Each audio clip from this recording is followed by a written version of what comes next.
Hey guys, மாதுளை விதை pomegranate seeds பத்தி இந்த பதிவுல பேச போறேன். அதாவது பல மாத்திரைகள் சேர்ந்து செய்யக்கூடிய ஒரு விஷயத்தை இந்த மாதுளை சீட் அசால்ட்டா செஞ்சுட்டு போயிட்டு இருக்கு. நம்ம வந்து மாதுளை பழம் சாப்பிட்றத ஒரு பழக்கமாக வச்சுக்கணும். அட்லீஸ்ட் இந்த விதையோட பண்புகள் புரிஞ்சாவது உங்களுக்கு அதோட சீரியஸ்னஸ், அதோட முக்கியத்துவம் புரியும். நீங்கள் மாதுளை விதைகளில் பார்த்தீங்கன்னா vitamin C, vitamin K, folate, magnesium plus பாலிஃபீனால்ஸ்ன்னு சொல்லுவோம். பாலிஃபீனால் காம்பவுண்ட்ஸ்ன்றது ரொம்ப முக்கியமான விஷயம்.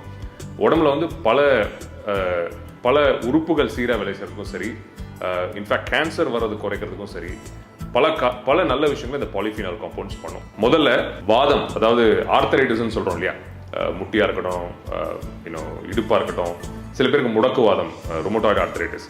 ஸோ இதிலெல்லாம் வந்து பார்த்தீங்கன்னா அந்த ஜாயிண்ட்ஸில் வந்து இன்ஃப்ளமேஷன், வீக்கம் இருக்கும், நீர் கோத்தல் இருக்கும். நான் ஒரு ஆர்த்தோபீடிக் டாக்டர், ஸோ எனக்கு ரொம்ப பிடிச்ச ஒரு படம் மாதுளை நான் சொல்வேன்.